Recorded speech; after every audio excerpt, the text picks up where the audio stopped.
देखिए, हम बौखलाए नहीं हैं। भारतीय जनता पार्टी बौखला गई है, इसलिए 7 सिटिंग एमपीज़ को उन्होंने मध्य प्रदेश में टिकट दी है और 7 सिटिंग एमपीज़ को राजस्थान में टिकट दी है। मैं अगर चुनाव लड़ूंगा तो केवल लोकसभा चुनाव छिंदवाड़ा से लड़ूंगा। बीजेपी कितना भी फोकस कर ले, एक बात आपको स्पष्ट कर देना चाहता हूँ, कमलनाथ जी यहाँ 42 सालों से लोगों के दिल में बसते हैं और ये बाहर से आए हुए लोग गुमराह कर सकते हैं, लेकिन ये बात मत भूलिएगा कि कमलनाथ जी हर छिंदवाड़ा वासी के दिल में बसते हैं। 23 साल क्या विकास हुआ और 2003 से लेकर अब तक क्या विकास हुआ, बहुत बड़ा विजन है। मुझे पूरा विश्वास है कि कांग्रेस की सरकार वापस मध्य प्रदेश में आएगी और जो विकास कार्य जो कमलनाथ जी ने घोषित किया था, जिस पे भाजपा ने रोक लगाया और छिंदवाड़ा की जनता इन विकास कार्यों से वंचित रहा, उसको दुगनी गति से हम उसे लागू करेंगे। मध्य प्रदेश में 17 नवंबर को विधानसभा के चुनाव होने हैं। हर गुजरते दिन के साथ सियासी लड़ाई या फिर यूं कहिए कि सत्ता की लड़ाई तेज होती जा रही है। कमलनाथ जहां पूरे प्रदेश में घूम घूम कर रैलियां और दौरे कर रहे हैं, वहीं छिंदवाड़ा में मोर्चा संभाल लिया है उनके बेटे और यहां के सांसद नकुल नाथ ने। इस वक्त हमारे साथ मौजूद है यहाँ पर नकुल नाथ जी। नकुल नाथ जी, बहुत बहुत स्वागत है एमपी तक पर आपका।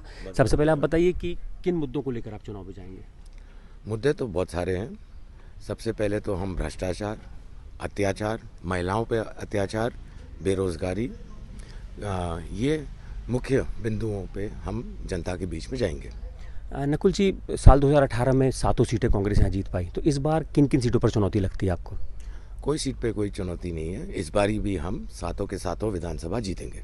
हाल ही में शिवराज सरकार ने पांडुर्ना को नया जिला बनाया है, तो आपको लगता है पांडुर्ना और सौंसर विधानसभा सीट पर इसका कोई असर होगा?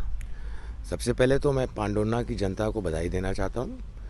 सौंसर के लोग इस फैसले से बहुत दुखी हैं, लेकिन एक ही महीने की बात है, हम दोनों सौंसर पांडुर्ना विधानसभा के जनप्रतिनिधियों के साथ बैठ के इस पे डिसीजन लेंगे।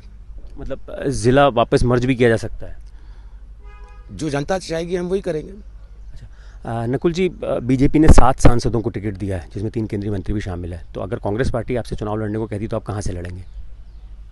देखिए, हम बौखलाए नहीं हैं। भारतीय जनता पार्टी बौखला गई है, इसलिए 7 सिटिंग एमपीज़ को उन्होंने मध्य प्रदेश में टिकट दी है और 7 सिटिंग एमपीज़ को राजस्थान में टिकट दी है। मैं अगर चुनाव लड़ूंगा तो केवल लोकसभा चुनाव छिंदवाड़ा से लड़ूंगा। तो क्या कभी मध्य प्रदेश की राजनीति में हम नकुल नाथ को देख पाएंगे?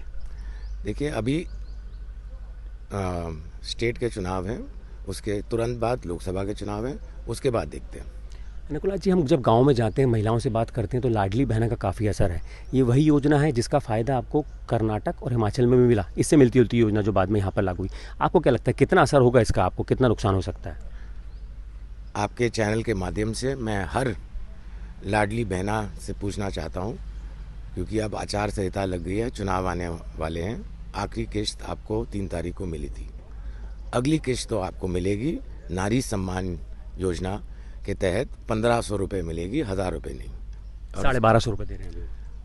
नारी सम्मान योजना में हमने घोषित किया है कि हम 1500 रुपये देंगे और 500 रुपये में गैस सिलेंडर उपलब्ध कराएंगे। जी नकुल जी, हम देख रहे हैं बीते 8 महीने से मार्च में अमित शाह यहाँ पर आए, उसके बाद गिरिराज सिंह आए, स्मृति ईरानी, प्रहलाद पटेल, नरेंद्र सिंह तोमर, एक लंबी फहरिस्त है। कुल मिलाकर बीजेपी का बड़ा फोकस है छिंदवाड़ा में, तो इसको किस तरह से आप मतलब बेअसर करेंगे, क्योंकि उनका तो पूरा फोकस है, वो पूरी कोशिश में कि किसी तरह कमलनाथ जी के गढ़ में जो है सेंध लगा सकें।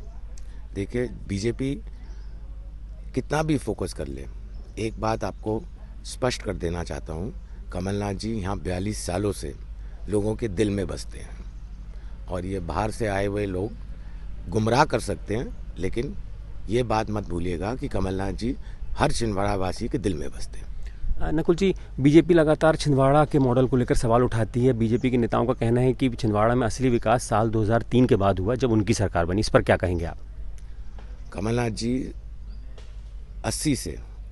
1980 से सांसद रहे।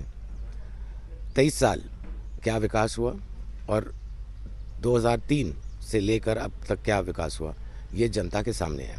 नकुल जी, आखिरी सवाल है मेरा, छिंदवाड़ा को लेकर अगले 5 सालों में क्या विजन है आपका? बहुत बड़ा विजन है।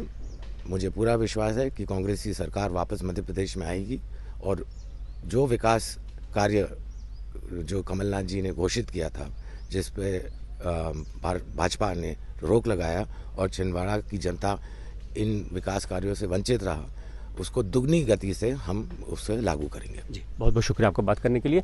छिंदवाड़ा में कांग्रेस के लिए सबसे बड़ी चुनौती है साल 2018 की कामयाबी को दोहराने की। तब पार्टी को यहां सभी 7 सीटों पर जीत मिली थी, इसलिए नकुल नाथ यहां पर लगातार दौरे कर रहे हैं और कार्यकर्ताओं के साथ मिलकर चुनावी रणनीति तैयार कर रहे हैं। पुनीत कपूर, छिंदवाड़ा, MP तक।